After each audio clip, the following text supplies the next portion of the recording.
Good evening. Very pleased to welcome Mr. Sergey Medvedev, partner and managing director UAE for Gorodissky and Partners law firm. Thank you very much for being with us. Why are you opening in UAE today? Well, it's a good and regular questions everyone asks. I should reply that the focus, because of the current situation, is changing, and now we see that, for example, our clients are going Middle East. From Russia? From Russia, and if we speak international, from European territories to change their supplies and logistics. So we would need to go after them and to be with them on the side that we can help with, for example, on IP and TMT issues. In terms of territories and sectors, let's say, what are the top sectors that you are involved in? Well, our firm is, first of all, on the technology side. That's why I would name like three areas where we work mostly.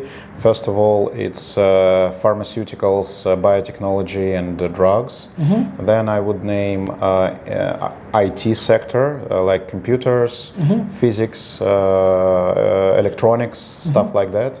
And of course, mechanicals and all the side that manufacturing companies provide and sell and produce. What about the global companies and UAE or Middle Eastern clients going into Russia? Are you seeing that?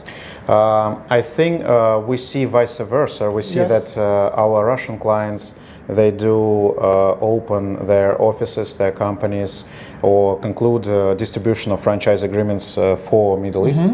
We do not see the opposite right now, but we think that it will happen in the future. Why?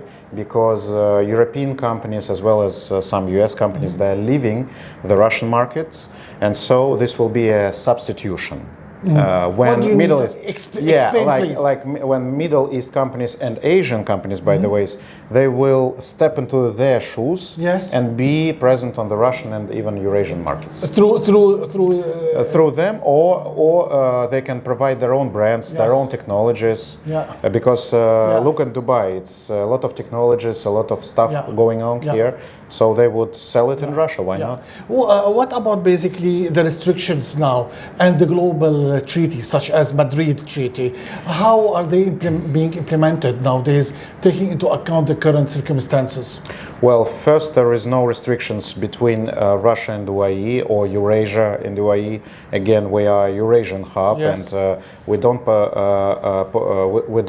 advertise ourselves as only a Russian firm. It's all Eurasian regions.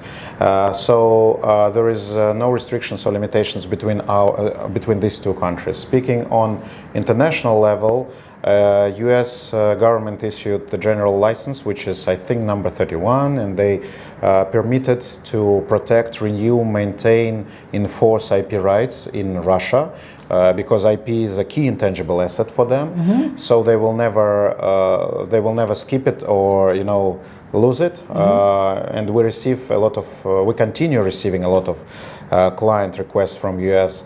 Speaking about Europeans, yes, it's more tough. We're losing a bit of work, but as soon as this conflict between Russia and Ukraine ends, maybe some of them will return. This is my perception. For Asian companies, I think this is again a game that they can come into play. I mean, China, because the friendship you see every day in newspapers or internet, that our presidents are like the best friends. So I think China companies will again be a substitution for a lot of European or US brands on the Russian market. Franchising? Well, it's one of my favorite practices, and I do a lot of franchise work for my clients myself. There are no again restrictions between Russia and UAE in terms of franchising. That's why I think I will, of course, advertise this business model to UAE clients and to my Russian clients when they come here. What are you applying in terms of ESG, environment, social, and governance? Are you having anything in this regard? No. For us, it's you mean the social presence and social? No.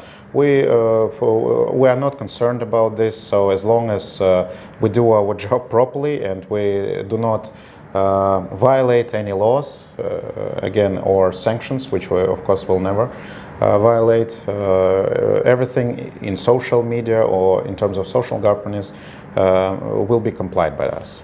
All right, thank you very much.